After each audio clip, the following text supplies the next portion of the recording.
네, 궂은 날씨에 예배를 사모해서 나오신 모든 분들 주님의 이름으로 축복합니다. 기도하고 시작하겠습니다. 사랑하는 아버지 하나님, 부족한 종을 오늘도 말씀의 통로로 세워주셔서 감사합니다. 하나님, 하나님의 은혜로 덮으셔서 하나님의 말씀을 전하게 하옵시며 성령의 교통하심의 역사하심으로 심령마다 전해진 말씀이 임하게 하셔서 하나님의 뜻을 이루시기를 원합니다. 예수 그리스도의 이름으로 기도드립니다. 아멘. 오늘부터 당분간은 제가 시편 말씀으로 설교를 하려고 합니다. 지금 우리는 쉽지 않은 시간을 살고 있고 또 하나님 앞에 예배자로 살기 위해서 믿음의 씨름을 하고 있습니다. 그래서 시편 말씀을 통하여 앞선 믿음의 사람들의 삶과 신앙이 녹아지고 표현되어 있는 그 시편의 언어들로 우리가 찬양을 하고 기도하며 삶을 살아내고 또 고난의 파도를 극복하고 이겨나가는 우리 모두가 되기를 소망해서입니다. 시편은 찬양과 기도의 책으로 이스라엘과 교회의 첫 기도서였고 찬송가였습니다. 시라는 문학 장르를 통해서 이스라엘 사람들의 하나님과의 그 관계를 묘사하고 이스라엘 공동체 안에서 서로의 관계에 대해서 묘사하고 표현하고 있습니다. 그래서 시편의 노래들을 통해서 예배자의 마음과 언어를 배울 수 있습니다. 시편에서 예배자는 자신의 있는 모습 그대로의 마음을 모두 쏟아내 놓습니다.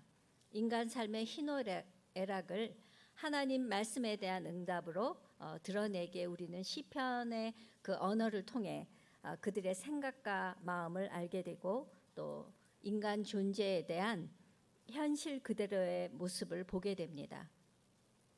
또 우리는 시편의 기도를 통해서 자신의 삶을 하나님께 어떻게 드러내는지 표현해내는지를 배우게 됩니다.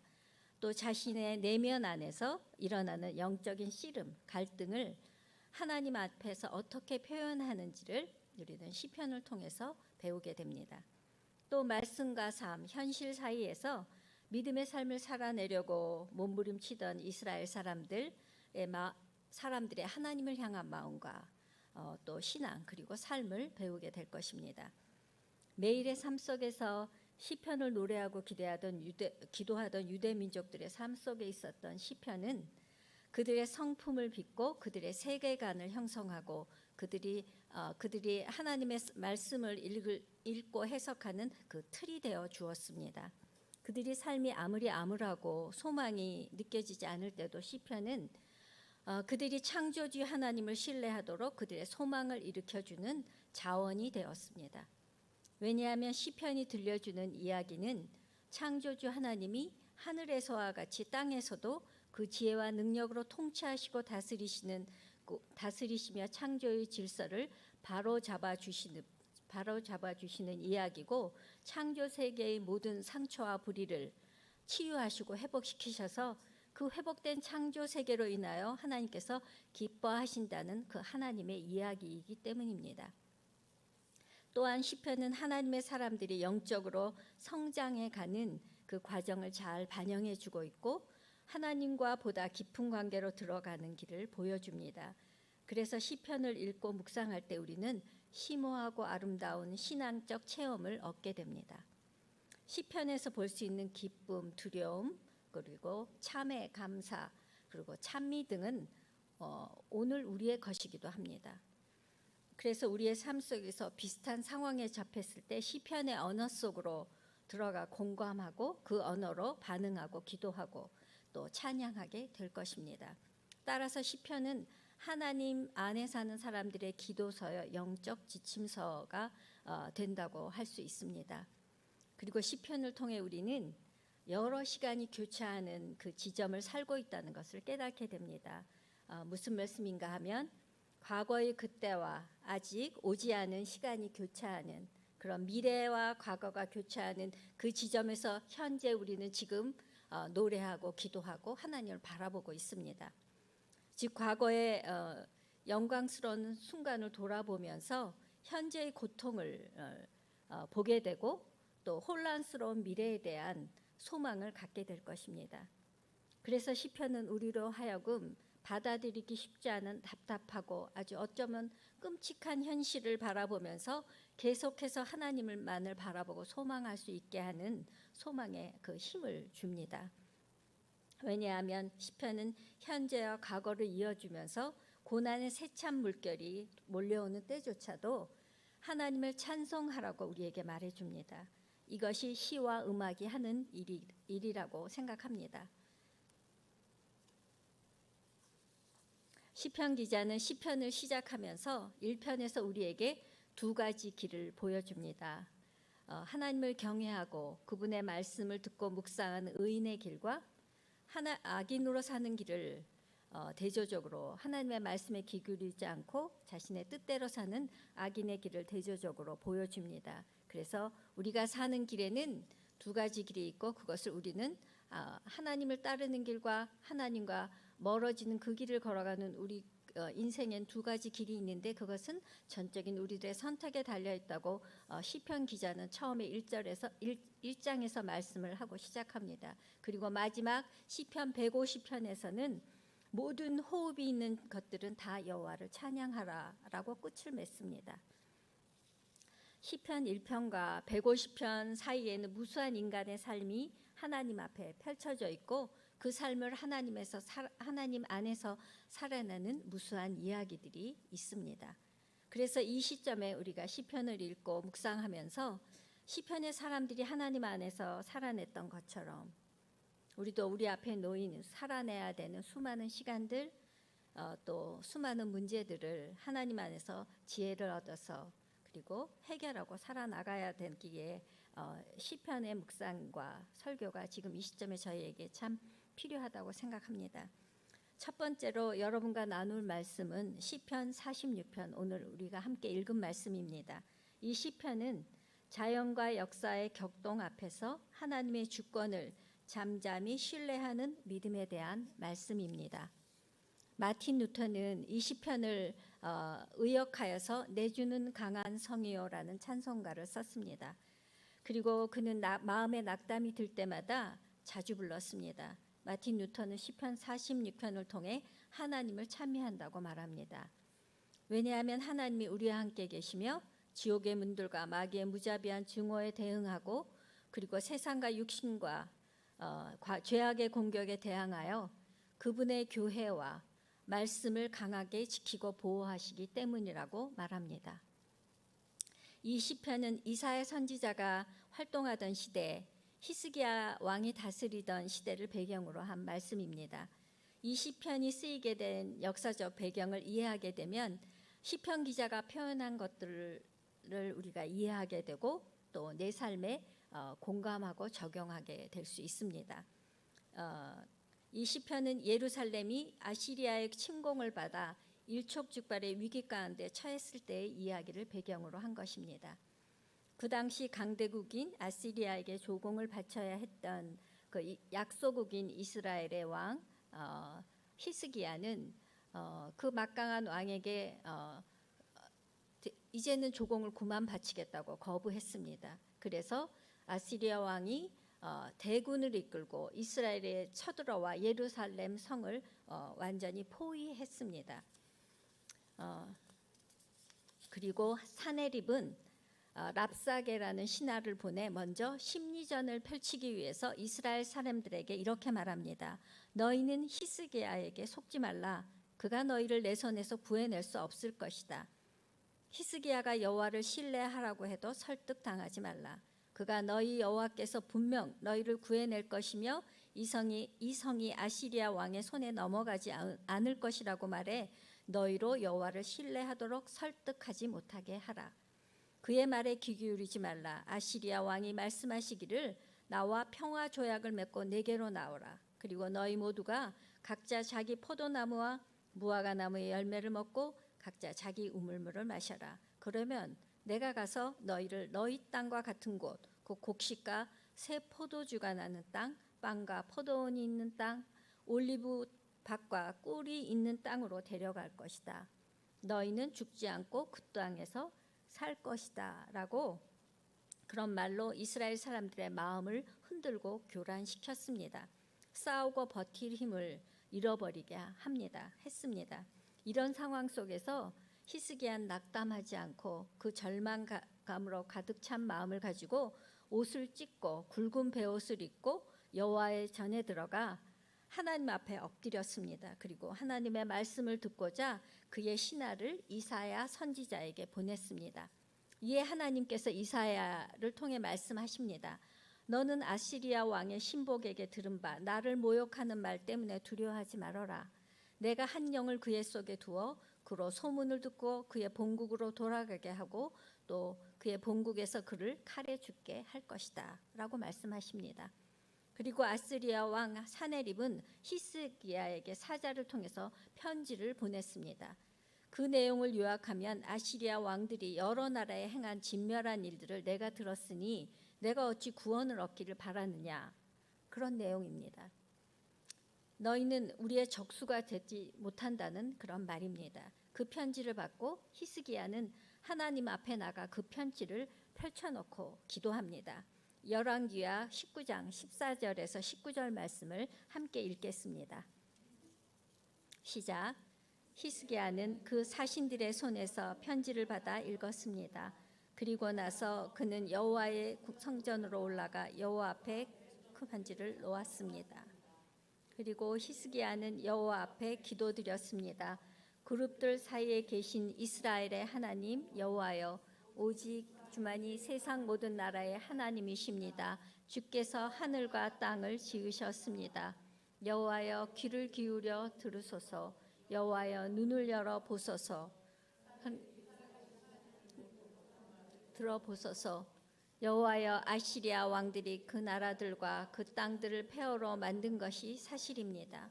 또 그 왕들이 그들의 신들을 불 속에 던져 넣어 멸망시켰습니다.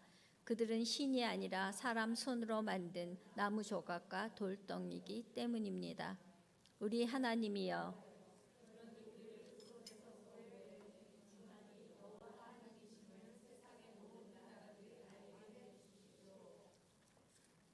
이렇게 드린 히스기야의 기도를 들으시고 하나님께서는 이사야를 통해 말씀하십니다.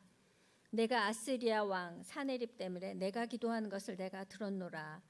여호와께서 아시리아 왕에게 대하여 말씀하시기를 내가 내게 향한 분노와 내 교만한 말이 내게 들렸도다. 그러므로 내가 갈고리를 내 코에 꿰고 재갈을 내 입에 물려 너를 오던 길로 끌어 돌이키리라. 오던 길로 돌아가고 이 성에 이르지 못하리라 하셨으니 이는 여호와 말씀이니라. 내가 나의 종 다윗을 위하여 이 성을 보호하여 구원하리라 라고 말씀하십니다.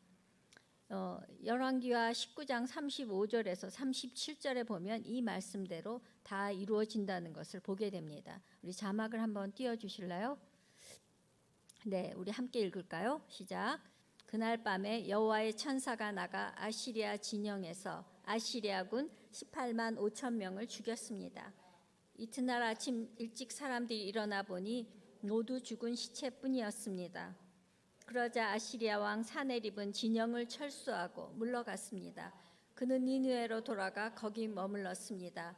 그러던 어느 날 사네립이 자기 니스록의 신전에서 경배하고 있었는데 그의 아들 아드람멜렉과 사레셀이 사네립을 칼로 치고는 아라랏 땅으로 도망갔습니다.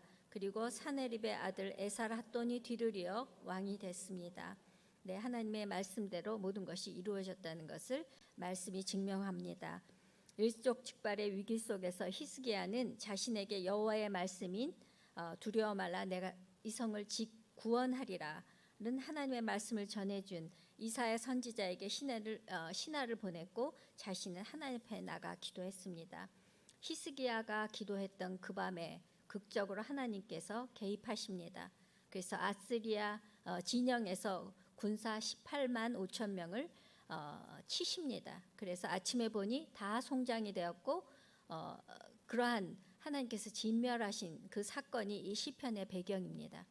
이 시편은 그 밤에 하나님께서 이스라엘 편에 서서 대군 아시리아를 물리치셨던 그 하나님을 기억하고 찬양하는 것입니다. 이 시편은 세 부분으로 나누어집니다. 처음에는 하나님의 권능과 섭리를 신뢰하는 마음을 표현하고 그리고 이어서 예루살렘 성을 구원하시는 구체적인 그 상황을 말합니다. 그리고 마지막으로 하나님의 우주적인 평화와 왕국을 세우실 것이라는 확신을 선포합니다. 두 번째와 세 번째 단락은 야곱의 하나님은 우리의 피난처시로다는 후령구로 장식을 되어 있습니다. 후령구는 하나님의 보호에 대한 선언이자 우리의 요새가 되는 분이 바로 권능의 여호와시며 동시에 신실하신 야곱의 하나님이신 것을 말하고 있는 것입니다. 첫 번째 단락 1절에서 3절 말씀은 피난처 되시는 하나님을 선포하는 내용입니다. 우리 1절과 3절을 함께 다시 읽겠습니다. 시작. 하나님은 우리의 피난처시요 힘이십니다. 고통당할 때 바로 눈앞에 있는 도움이십니다. 그러므로 땅이 없어진다 해도 산들이 바닷속에 빠진다 해도 우린 두려워하지 않을 것입니다. 바다 물결이 으르렁거리며 철썩거려도 산들이 끌어올라 흔들린다 해도 두려워하지 않을 것입니다. 셀라. 1절에 하나님은 우리의 피난처시여 힘이시라고 말씀하십니다. 이 당시 이스라엘이 처해 있던 현실은 참으로 암담했습니다.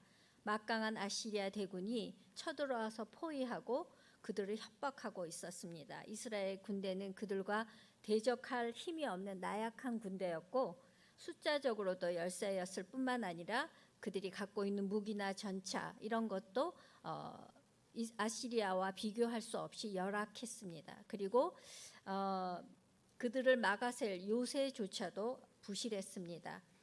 그렇지만 시편 기자는 우리를 구원할 피난처 힘이 되신 살아계신 하나님이 여호와가 살아계셔서 우리를 도우시기 때문에 우리는 안전하다고 믿음으로 선포하고 있습니다.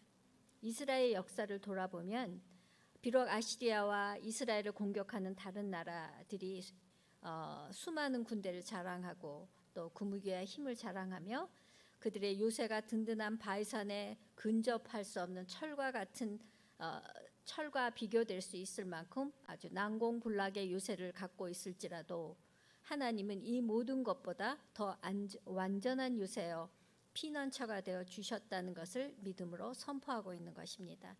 또 적지에서 전투가 벌어질 때 여호와께서 그분의 백성 편에 서심으로써 막강한 군대나 전차와 말보다 훨씬 더 탁월한 힘과 능력으로 승리하시는 힘이시라는 것을 자랑하고 있습니다. 왜냐하면 이스라엘 백성들은 이미 아시리아의 그 막강한 군대와 그들이 갖고 있던 힘과 그 수적인 비교할 수 없이 우세했던 그런 능력을 갖고 있었지만 이스라엘 백성들은 그들에 비해 아주 열악했지만 하나님이 앞서 행하시니 아무 힘도 쓸 수 없게 되었던 것을 이미 경험했기 때문에 이런 믿음의 선포를 할 수 있는 겁니다.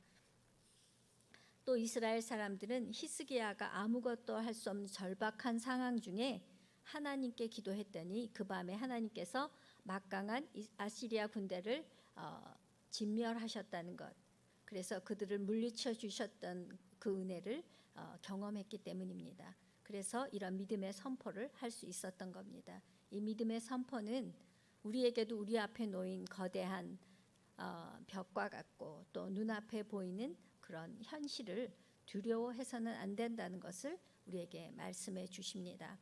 하나님의 도우시는 역사는 히스기야의 시대뿐만 아니라 또 지금도 역사하시며 이스라엘 백성에게 뿐만 아니라 우리에게도 역사하신다는 것을 기억하고 우리 삶에 적용해야 됩니다. 나를 낙담하게 하는 환난은 무엇인가요? 나는 그러한 상황 가운데서 누구에게 도움을 청하나 임마누엘의 하나님을 충분히 의지하고 있는지 생각해 보아야 합니다. 시편 46편은 해결할 수 없는 거대한 문제가 내 앞에 있을 때 두려워하지 말고 하나님이 나의 피난처이시니 그분 앞에 나가 히스기야처럼 하나님께 도움을 청하라고 말해줍니다. 고난을 당하면 우리는 고통스럽습니다. 그리고 두렵습니다. 그러나 분명한 것은 두려움에 사로잡히지 않도록 하나님 앞에 나가 도움을 청해야 살아난다는 것입니다. 왜냐하면 하나님은 고통당할 때 바로 눈앞에 있는 도움이시기 때문입니다. 하나님 우리가 필요할 때 실제적으로 도와주시지 않는 저 멀리 계신 분이 아니라 바로 눈앞에 계셔서 함께 도우시는 분이시라고 시편 기자는 말하고 있습니다. 하나님, 고통에 처한 당신의 백성을 그저 멀리서 바라보고만 계시지도 않으시고 내버려 두지도 않으십니다. 그들과 함께 하시며 그들을 돕기 위하여 모든 준비를 다 준비하시고 개입하실 때를 기다리고 계십니다. 살다 보면 어느 누구도 함께 할 수 없는 순간들이 있습니다. 몸이 아플 때 옆에 있는 분들이 도와는 주지만 씨름해야 되는 그 아픔과 고통과 씨름해야 되는 그 순간에는 어느 누구도 그 아픔을 덜어줄 수 없습니다. 단지 손잡아주고 기도해주고 위로를 해줍니다. 그 아픔을 나눠 짊어질 수 있는 사람은 아무도 없습니다. 해결하기 어려운 문제로 고민할 때 도움을 청하지만 실제로 가장 힘든 시간에 그 문제의 무게를 오롯이 감당해야 되는 것은 당사자 한 사람뿐입니다. 어느 누구도 함께하지 못하는 그 순간에 오직 하나님만이 그 자리에 함께하시고 그 내 소리를 들어주시고 내 삶의 무게를 짊어주십니다. 가장 절박할 때 우리는 뭘 하죠? 기도합니다. 그렇죠? 예, 아무리 사랑하는 내 가족이 있어도 그들이 감당해주고 해결할 수 없는 문제들이 너무나 많습니다. 그래서 우리는 그런 절박한 순간에 하나님께 기도합니다. 그리고 하나님께 기도하면 하나님께서 우리를 도와주시고 우리 마음에 두려움을 내려놓고 평안을 주시기도 합니다. 그래서 하나님은 때로는 아무도 도와줄 수 없는 광야로 우리를 내보내시고 지금과 같은 코로나19와 같은 사태 속에 우리를 집어넣으십니다. 하나님 밖에는 우리가 도움을 청할 수가 없기 때문에 하나님은 그것을 우리에게 깨닫도록 그렇게 하십니다. 그래서 아무에게도 나의 고통과 아픔을 나눠줄 수 없는 그 외로운 순간에 내 곁에 함께 계신 그분, 그 존재만으로도 우리는 위로가 되고 힘이 됩니다. 아멘이시죠? 네, 하나님만이 그 절박한 순간에 정말 위로가 되시고 힘이 되십니다. 하나님 그 가난함, 그 겸손함을 깨닫도록 우리에게 이런 힘든 시간을 허락하신 것 같습니다. 그래서 우리 하나님만 찾고 구하는 자 되었으면 좋겠습니다. 그래서 2절에서는 그러므로 우리는 두려워 아니하리로다 라고 말합니다. 그러므로라고 말하는 것은 분명히 두려워하지 않을 근거가 있기 때문에 두려워하지 않을 것이라고 말하는 것입니다. 그저 감정적으로 두려워하지 않겠다는 것이 아니라 하나님이 우리 편에 계시기 때문에 두려워할 필요가 없다고 말을 하는 것입니다. 시편 기자는 두려워하지 않겠다는 것을 강조하기 위해서 땅이 없어진다 해도 또 산들이 바닷속에 빠진다 해도 라는 비유를 들어서 두려워하지 않을 것이라는 것을 강조하고 있습니다. 가장 변함이 없이 그 자리에 있는 땅조차도 없어진다고 해도 그리고 가장 견고해 보이는 산들이 바다에 빠지는 그런 일이 벌어진다 해도 이 두 가지는 상상할 수 없는 일이 일어난다는 것이고 일어날 수 없는 불가능한 보이는 것들을 말하고 있는 것입니다. 그래서 가장 견고하고 든든한 것들이 흔들리고 부서지고 재기능을 할 수 없는 상황이 될지라도 라고 말하고 있는 것입니다. 그러한 상황이 주는 여러 상황들이 거기에 멈추는 것이 아니라 계속적으로 흔들고 있는 상황을 말하고 있습니다. 바다 물결이 으르렁거리고 계속 철썩거리고 산들은 끌어올라 흔들리는 것처럼 우리를 흔들어도 두려워하지 않겠다는 것입니다. 하나님이 우리의 피난처이시고 힘이시기 때문입니다. 지금 우리가 겪고 있는 사람의 지식으로 능력으로 해결할 수 없는 이 대재난인 코로나 사태와 같은 것, 또 그 밖에도 우리 믿는 자들의 그 믿음을 실험할 수 있는 모든 것들을 포함한다고 말합니다. 그렇게 최악의 상황이 벌어진다고 해도 하나님이 언제나 신실하게 우리의 도움이 되실 것이고 피난처가 되어 주실 것이기 때문에 그분의 백성은 든든히 보호를 받게 될 것이라고 말하고 있습니다. 그래서 그 신뢰 때문에 두려워해서는 안 된다고 말합니다. 지진, 폭우, 폭풍 등 최악으로 보이는 그런 천재지변은 스스로를 지킬 수 없는 사람들의 마음에 공포를 일으키지만 우리를 두렵게 할 수 없다는 그런 선언입니다.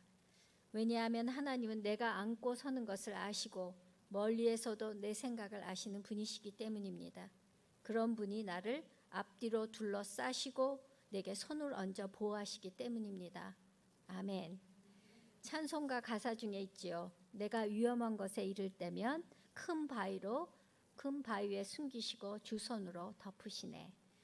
내가 이렇게 하나님은 우리와 함께 계십니다. 그리고 피난처가 되어 주시고 도움을 베풀어 주시는 실제적인 우리의 힘이 되어 주십니다. 시편 기자는 이런 믿음의 선언 뒤에 이 구절의 마지막을 셀라로 마무리합니다. 셀라는 멈춰서 들으라 그런 뜻입니다. 그래서 앞 구절을 강조한다는 점에서는 아멘과 비슷한 면이 있습니다. 이런 의미에서 셀라는 읽는 이들에게 잠시 멈추어서 앞의 내용을 묵상하라는 그런 의미입니다. 시편이 찬송시고 예배 찬송시라고 그랬죠. 기도의 말씀이고 그렇기 때문에 이 셀라라는 그것이 그냥 집어넣은 그런 리듬에 필요한 의미 아니라 그 순간 앞에서 1절에서 3절 말씀을 우리가 읽고 그것을 고백으로 찬양을 하고 그 내용을 셀라 하면서 잠시 다시 곱씹어 보라는 그런 뜻입니다.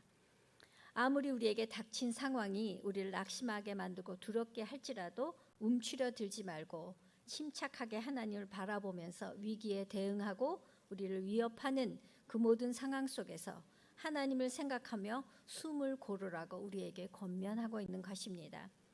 혼란스러운 폭풍 중에도 다시금 하나님을 향한 우리의 믿음이 반응들이 일어나도록 하기 위해서입니다. 순간순간 우리는 셀라의 시간이 필요합니다.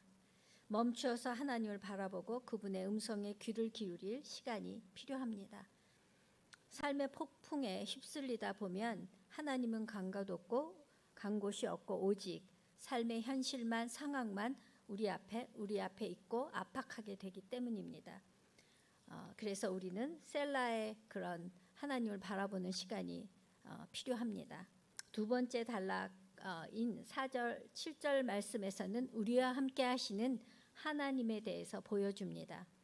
두 번째 단락에서 앞에 믿음의 선언인 하나님은 우리의 피난처시며 우리의 힘이시라는 믿음의 선언의 근거가 되는 우리와 함께 하시고 도우신 하나님 역사의 경험들을 제시해 줍니다. 4절 7절에서 4절 7절 말씀을 함께 읽겠습니다. 시작.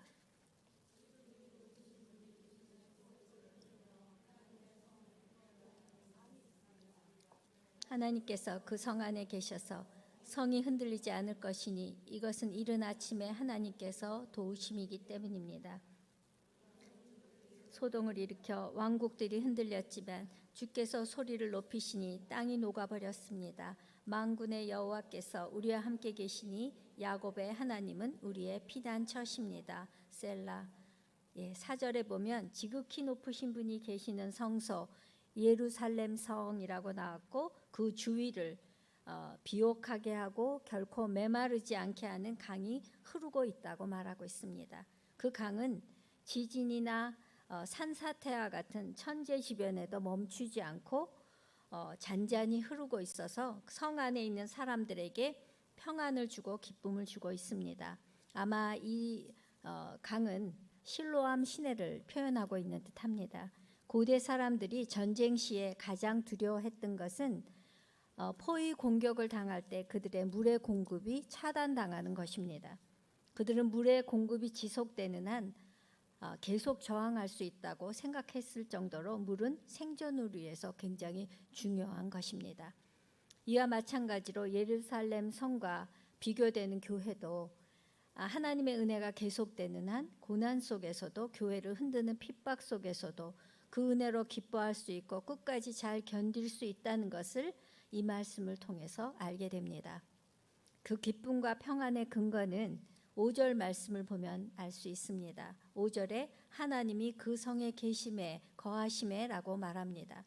이 말씀에 비추어 보면 은혜의 강이 흐르며 기쁨과 평안을 주는 것은 그 성에 임재하시고 은혜로 통치하시는 하나님이 그 성에 계시기 때문입니다. 하나님은 언제나 그들과 함께 계시기 때문에 하나님의 도우심, 그분의 은혜는 잔잔히 흐르는 강처럼 늘 그들과 함께 하실 것이라는 것입니다.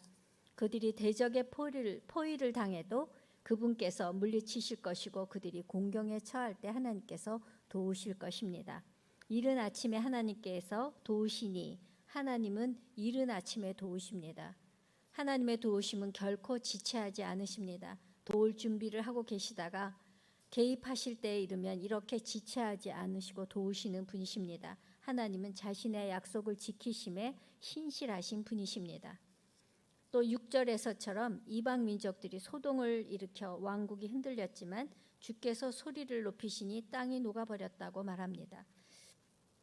대군이 쳐들어와서 자신의 힘을 과시하고 이스라엘을 협박해서 성이 요동했지만 하나님께서 그분의 음성을 바라시자 대적의 그 강건한 심령들이 녹아버렸고 그 거만한 군대가 무너져 버렸으며 승승장구하던 세력이 아주 쇠약해질 수밖에 없었습니다. 하나님 말씀 한마디에 천지가 창조되었듯이 하나님 말씀 한마디에 대적의 힘이 꺾이고 무기력해집니다. 막강한 세력도 하나님의 입김 한 번에 바람처럼 날아가고 만다는 것을 말하고 있습니다. 그리고 시편 기자는 야곱의 하나님은 우리의 피난처십니다. 셀라라고 두 번째 구절을 마무리합니다. 이 시편은 예배의 찬송시입니다. 이스라엘 사람들이 성전에서 이런 은혜의 역사를 노래하며 그들과 함께 하시는 하나님에 대해서 묵상하며 그분에 대한 능력과 신실하심에 대한 신실하신 임재와 도우심을 확신하며 믿음으로 다시 힘을 얻고 기쁨으로 삶의 자리로 돌아갔을 것입니다. 날로 감염의 확산이 강해지고 있는 코로나 바이러스도 하나님 입김 한마디에 꺾이고 무기력해져서 자취를 감추게 되기를 소망하며 기도합니다. 그리고 시편 기자는 세 번째 단락인 8절에서 11절 말씀에서 하나님의 하나님 되심을 알라고 하나님의 주권을 잠잠히 신뢰하는 믿음으로 우리를 인도하며 이 말씀을 마무리합니다. 8절에서 11절 말씀을 함께 읽겠습니다. 시작. 와서 여호와께서 하신 일들을 그분이 어떻게 땅을 황폐하게 하는지를 땅끝까지 전쟁을 그치게 하시고 활을 부러뜨리시고 창을 두 동강 내시며 병거를 불태우십니다. 차분히 생각해 내가 하나님을 알라. 내가 이번 높임을 받고 내가 땅에서 높임을 받으리라. 전능하신 여호와께서 우리와 함께 계시니 야곱의 하나님은 우리의 피난처십니다. 셀라. 8절에서 시인은 이제 백성들을 초청해서 하나님이 예루살렘을 보호하시기 위해 결정적으로 개입하신 일, 원수의 땅을 황무지로 만드신 것을 와서 보라고 말합니다. 이 구절은 이미 역사적으로 입증되었습니다. 아시리아, 바벨론 그런 가나안과 같은 나라들은 그들이 다 망하고 황폐해진 도시들이 그 증거가 됩니다. 하나님이 개입하셔서 대적들을 멸하신 증거들을 너희는 와서 보라고 말합니다. 9절에서 자기 땅끝까지 전쟁을 그치게 하시고 활을 부러뜨리시고 창을 두 동강 내시며 병거를 불태우십니다 라고 말하는데 이 말씀은 평화의 약속을 말씀하시는 겁니다. 창을 꺾고 쟁기를 칼을 쳐서 보습을 군화와 피 묻은 군복들을 땔감으로 사용하겠다는 이사야가 전한 환상을 연상시키는 말씀입니다. 10절에서 아시리아를 뒤엎은 하나님은 이제 말씀하십니다. 내가 하나님임을 알라고 말씀하십니다. 개역개정에는 좀 더 우리에게 친숙한 말씀인 너희는 가만히 있어 내가 하나님됨을 알지어다라고 번역되어 있습니다. 그 말씀을 풀어보면 너희 대적들아 손을 거두어라. 너희 신자들아 가만히 앉아 끈기 있게 기다려라. 이제 너희들이 행할 것은 없다. 다 내려놓고 내가 하는 것들을 보고 들으라. 그리고 내가 하나님인 것을 보고 알라고 말씀하시는 겁니다. 얼마 전에 하나님께서는 제게도 너는 가만히 있어 내가 너의 하나님인 것을 알라고 하신 일을 경험하게 하셨습니다. 마리아 행전을 준비하기 위해서 본부에 가야 되었습니다. 그때 수도권에서 코로나 확산이 굉장히 확산되고 있을 때라서 대중교통을 타고 움직이는 것이 굉장히 부담이 되었습니다. 그래서 마침 영상으로 수업을 하느라 학교를 가자는 우리 남편에게 저 좀 고현주 집사님하고 저하고 좀 태워다 달라고 부탁을 했어요.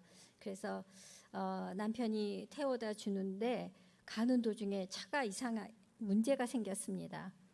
갑자기 에어컨이 됐다 안 됐다 하고 어느 순간 힘을 내지 못하는 사태가 발생했어요.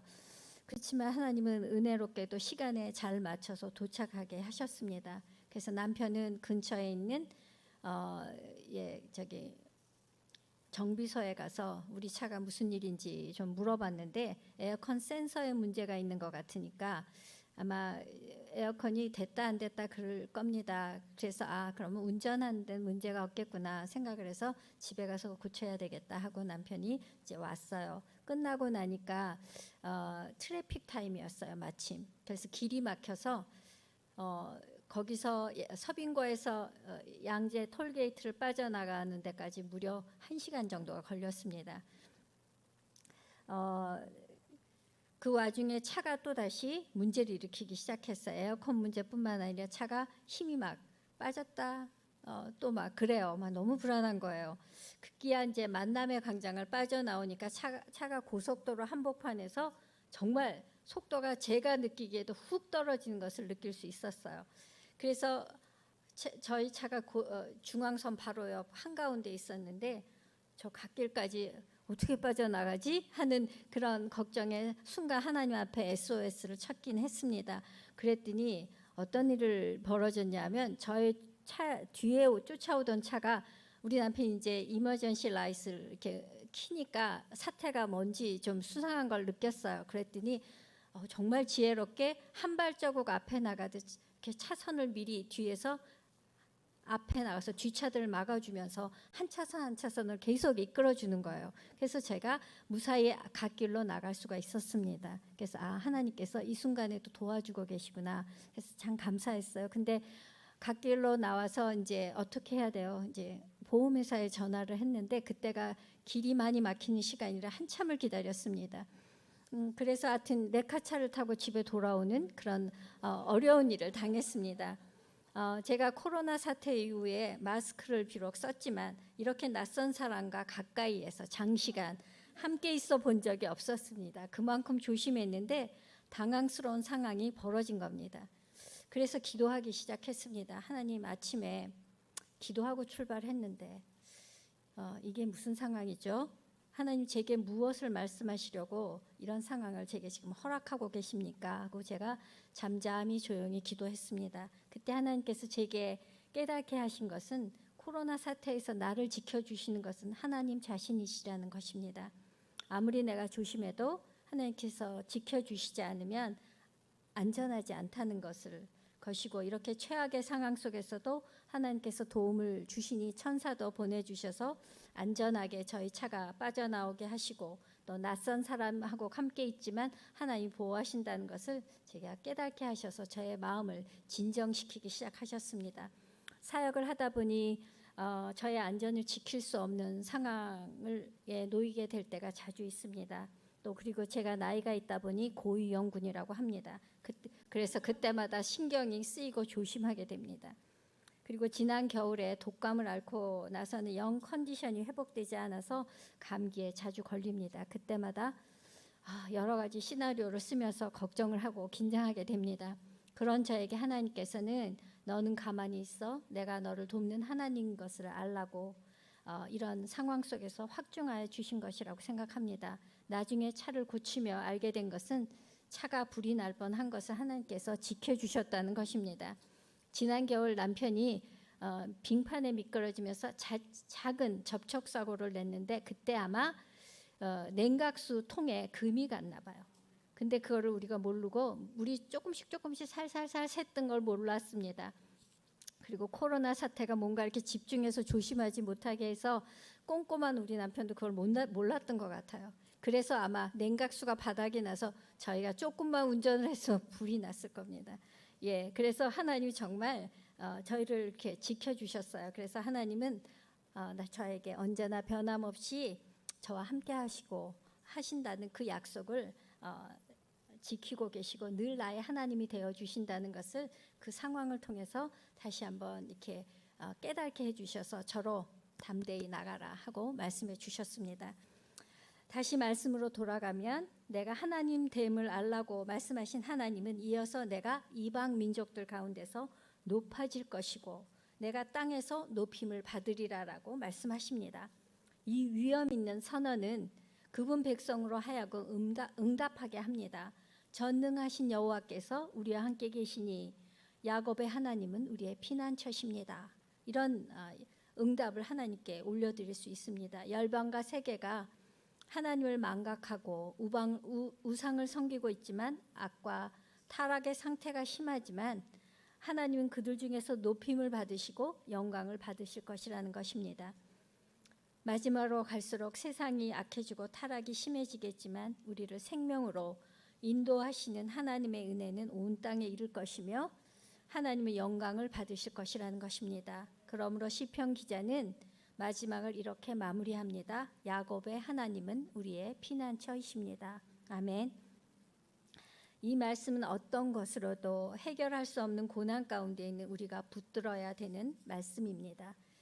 우리 교회는 두려움의 소식이, 낙담의 소식이 계속적으로 들려오고 있습니다. 예측할 수 없고 어떤 계획도 할 수 없습니다. 이제는 다음 달이면 괜찮아지겠지 하는 희망을 가질 수 없습니다. 어느 날 하나님께서 입김 한마디에 종식을 시켜주실 때 비로소 감사하고 찬양하게 될 것입니다. 그래서 야곱의 하나님은 우리의 피난처이십니다. 이 믿음의 선포는 하나님께서 우리와 함께 계시며 우리를 도우시는 힘이 되시며 또 우리가 피할 피난처가 되어 주신다는 그 약속이기 때문에 우리에게 이 시기를 살아갈 소망이자 힘이 됩니다. 여호와 하나님께서 나의 편에 서 있는가? 임마누엘 하나님이 나의 하나님이신가? 야곱과 하나님과 야곱이 맺으신 그 언약을 맺으셨듯이 하나님은 나와 또 우리와 사이에도 언약을 맺으셨다는 것을 우리는 결코 잊어서는 안 됩니다. 하나님은 언약을 맺은 것을 결코 파기하지도 잊어버리지도 않으시고 신실하게 지키시기 때문입니다. 이 약속을 붙든 사람은 어떤 상황 속에서도 늘 강같이 흐르는 하나님의 은혜가 있고 그 은혜의 기쁨이 있습니다. 그래서 환난 속에서도 하나님을 찬양할 수 있습니다. 하나님은 내가 하나님을 됨을 알라고 하십니다. 그 하나님이 나의 하나님 되심을 나는 얼마나 느끼고 살고 있는지 우리는 생각해 보아야 합니다. 나의 하나님 나에게 환난 때에 피난처가 되어 주시는가? 나를 도우시기 위해 이른 아침부터 일어나시는 분이신가? 나는 하나님을 충분히 의지하고 있는가? 내 힘으로 해결하려고 지금도 온 힘을 다하고 있느라 지치고 있지는 않는가? 생각해 보아야 합니다.